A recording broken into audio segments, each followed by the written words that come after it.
Hello, everybody, and welcome to a very brief introduction for the lesson for Section 4A in Contemporary Math. And I'm calling this section Taking Control of Your Finances. Now, the stuff that we're going to talk about here is all of the stuff that you've probably wanted to learn about. You've heard people say, well, I'm so glad they taught me how to find the vertex of a parabola in math class, but nothing about my credit score or how money works, blah, blah, blah. So this is your little lesson in finance. So everything will be filled in. You're more than welcome to just pause the video at any point and just write everything down, but this won't be on any homework or test that you'll see ever. So the first thing you want to do when it comes to taking control of your finances, or what college students should know about money, is you've got a budget. And making a budget is pretty simple. You just have to have your income in one column. Usually it's just one number. Unless you work a couple jobs, you'll have a couple monthly numbers here. And then your expenses in another column with two subcolumns being needs and wants. Needs are pretty self-explanatory: someplace to live and utilities to go along with it, clothing to wear, transportation. Those are things you need to have to be successful. Wants, okay, well, let's go on a date, or this new subwoofer for my car, whatever. Stuff that you don't need, stuff that is not necessary, the wants. So the key to financial success is to spend less money than you make. So you want all of these expenses to be add up to be less than the amount of income you bring in. Once you pay for your needs, you can use the remainder for discretionary spending, aka the wants. And this is a hard one for me. It's important to avoid costly habits like smoking, coffee, or Magic the Gathering. Only of the bottom two I actually participate in. And you absolutely want to manage your money, and don't let your money manage you. All right, next little bit about personal finance here. We've got two. Hey, you got $1 I can borrow? Borrowing money. So, three things that we borrow money for, mostly because the majority of people out there do not have the cash to buy these, are a car, an education, or a house. They cost a lot of money. So when you borrow money for one of these three things, it indicates you're willing to pay more than face value for whatever it is you're buying. That means value plus some form of interest. Now, this next little bit here, good investments are stocks, bonds, a house, and a degree. And you may notice that in this little list here, we are missing this word car. That's because we have something here. It's something that is not a good investment is a new car. Over the first year of owning a car, the value of that, or whatever, truck or van or SUV, the value of it depreciates 20% in the first year. So I recently bought a new car, a brand new car, which I am telling you right now is not a good idea because it says right here. I was able to pay off 20% of the principal of my car in the first year, which means right now my car is worth exactly however much I owe on it, which is bad. Because typically we want to borrow money for things that add value to your life over time, aka appreciate in value. Most everybody knows when you buy a car, it's going to go down in value. So I just paid for a year of having a car and I didn't gain any value out of it. So you can get a used car, you can get a moped, you can get something that will cost less and not depreciate as quickly. So one thing that will affect most of you are student loans. And here are just a few things about student loans. They must be paid back. And if you cannot pay them back, you will go into what is called default. If you default on your student loan, your credit score decreases dramatically, wages can be garnished, aka taken from you, without your consent so that the loans can actually be paid, and this hurts your chances of being hired. But if there's something that is positive about this, using student loans, getting a degree can allow you to earn a lot more over your career. Just make sure it's a degree that will help you get a job. As far as buying a home is concerned, you want to buy in a good neighborhood and take care of the home. Maybe even improve it a little bit. This will make sure the value will increase over the years of you owning your home. Plus, if you pay it off fast and get a fixed interest rate, you will have what is known as equity in your home. And having equity is good because you can borrow against that, and that's a discussion for a whole nother lesson. One thing I forgot to mention up here, borrowing money. So this is generally talking about loans, but this can also mean credit cards. So I live in the Houston area, and every time middle February to late March, we've got this rodeo that comes into town, and every time I end up buying a ton of concert tickets for the rodeo using a credit card, which means that for the $30 I pay for my ticket, I'm actually willing to pay more than that because I am borrowing money to go see these concerts. Speaking of credit cards, let's talk about them. Charge accounts, the use of credit. When you use a credit card, you are using what is known as revolving credit. What happens if you do not pay the balance on the card each month? Well, you'll pay interest on the average balance for the billing cycle, which is usually a month. So here's an example with an iPad. Let's say you go out and get a new iPad. Say you want to make some math videos for classes you're teaching, and you spend $500 on an iPad on a credit card. You let it go, the end of the billing cycle, you have a minimum payment of 2%, which in this case is $10. So you say, okay, I'm going to make that minimum payment, but the interest rate on your credit card is 20%. And if you think that's high, 20% is pretty common. So in order to figure out the interest that you'll pay, we take the interest rate as a decimal, divide it by 12 because there are 12 months in a year, and we multiply it by the balance on the credit card. In this case, $500. So what does that mean? In the first month, of the $10 you paid for your minimum payment, $8.33 of that went to interest. That means you only pay $1.67 toward the $500 balance. And if you keep this up, it will take you approximately 9 years to pay off the iPad, and the iPad will cost a total of $1,083. And that's bad. Like, you are paying over twice the amount the iPad was worth. Remember, you borrowed some money, so you were willing to pay more than what it was worth. But I don't think an iPad will be operational in 9 years, and I don't want to pay that much for an iPad. So the general idea is that it's not good to pay more than 2 times the worth of something. And this is anything.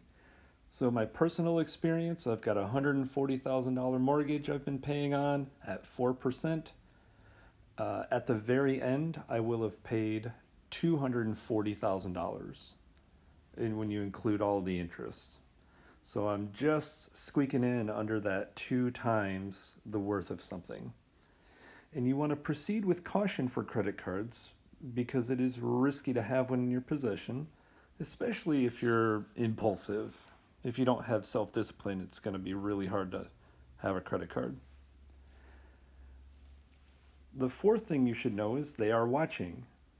your credit score.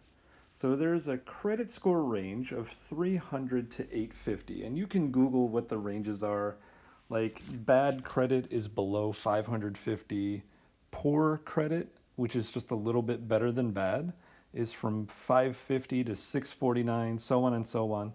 Excellent credit is considered to be a score of 750 or higher. And you want to have a good credit score because without having one, you won't be able to rent without a cosigner. You won't be able to get utilities to your house or apartment or condo, whatever.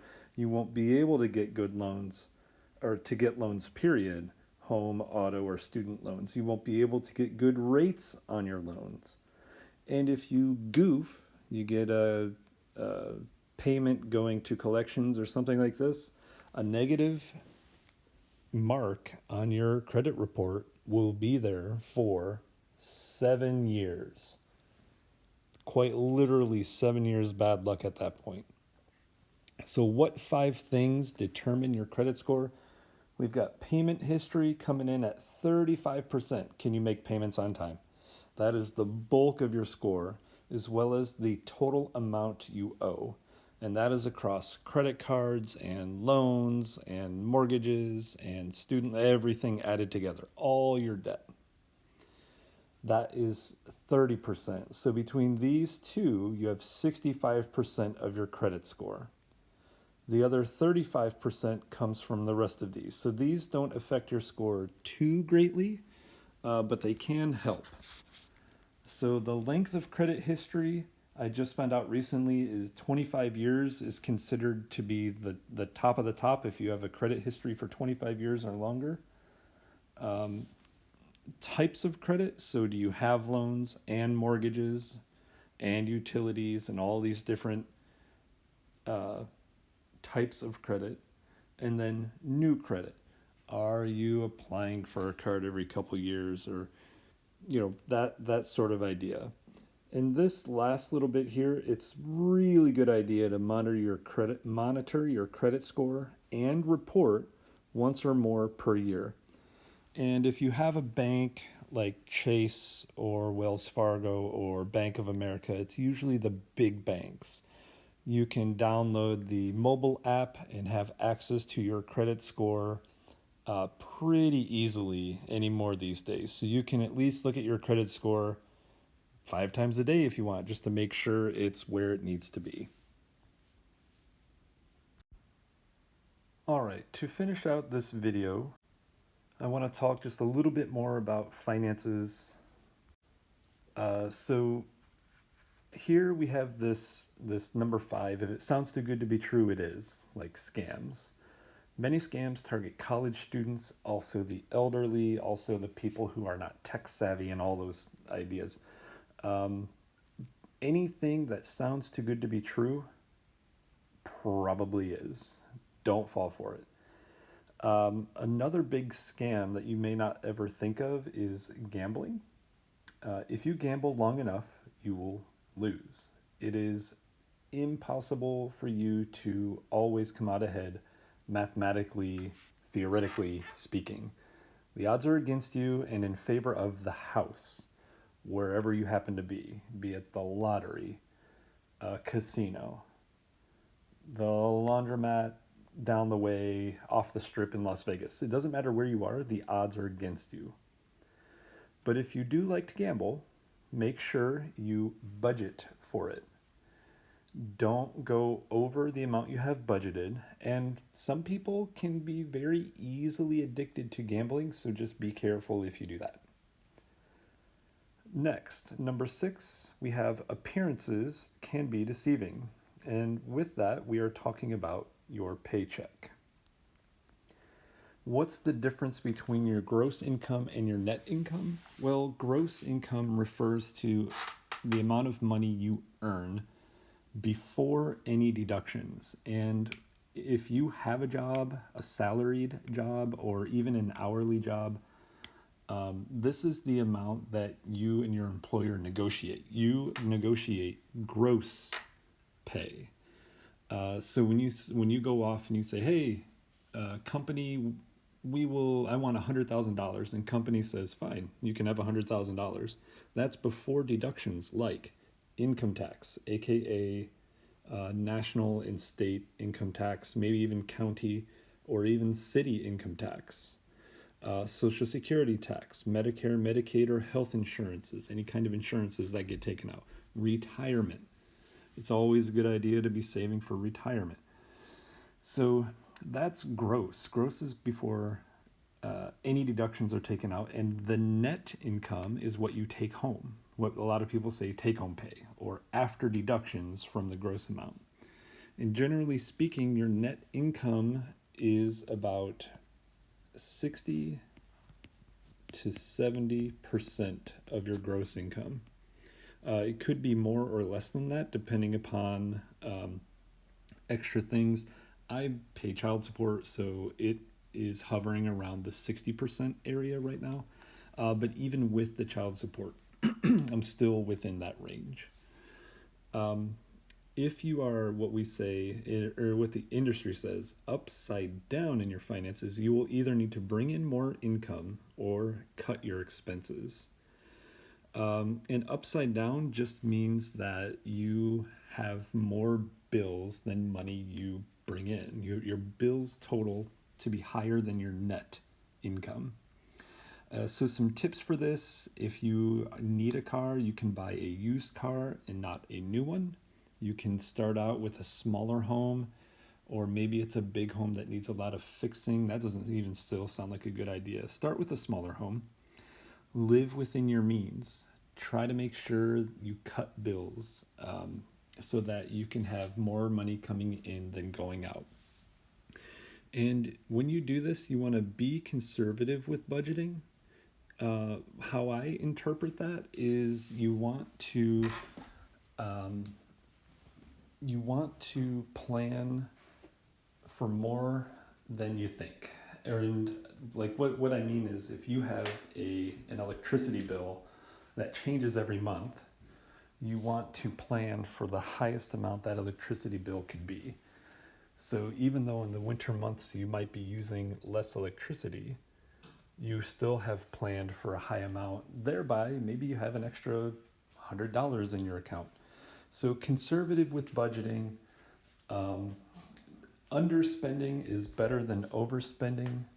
Don't push your limits. Like if you budget in $150 per month for eating out or for entertainment, movies, bowling, whatever it is that you do out, you don't always have to spend $150. You could spend $100 of it and then put 50 into the savings account, or that other 50 into retirement. All right, pay yourself, savings. So saving is super important. Anytime you make money, set a portion aside for retirement. And the general rule is about 10%. And when you do that for retirement, youngins can take on higher risk because they have more time to make it up. But you want to make a habit of living on 90% of your income or less. And that's just to help you get a better retirement or savings account or college fund going for future or current children, whatever. The greatest factor, number 8, the greatest factor in creation of wealth is time. You want to save early and often. But early is super important. We'll get into it when we start talking about compound interest in the next few weeks and how that works. It is more difficult to make your money work for you the older you are. And lastly, the rule of 72. The rule of 72 is used to approximate the time it takes for your investment to double. So if you, and I'll get to an example of that in a second, but here's a fun fact. If you save $400 a month for 36 years, you end up with $1 million. So I wanted to do a quick calculation as to what was going on with this last statement. If you save $400 a month for 36 years, to figure out the total amount you would save, you would have to multiply the 36 years times the 12 months times the $400 per month. And that means you'd be saving $172,800. And This growth from $172,800 to $1,000,000 in 36 years, that is nutty to me. I tell you, at the making of this video, I'm 38. I I would like to have $1,000,000 by the 36 years from now, but that would also put me at 74 years old. I don't know what I would do with it at that point. But if I had started doing this when I was 18 instead of 38, 20 years ago, I would have $1,000,000 when I was 54. Now that sounds like something I would have enjoyed a lot more. Okay, so the rule of 72. What the rule of 72 says, if you divide 72 by the interest rate, now this is a little weird because it's got to be the percent, not the decimal. If you divide the number 72, and this number will always be 72, that'll tell you approximately the number of years to double your investment. So for example, if you're super lucky to find like a reward checking account that'll give you 2%, what then it will do is it will take approximately 36 years for your investment to double. So that's why if you can find a higher interest rate, say 10%, that means it'll only be about 7.2 years to double. So finding a better interest rate is like a super good idea. You want to find as high of an interest rate as you can. And that concludes the introduction for what Unit 4 looks like. Good luck.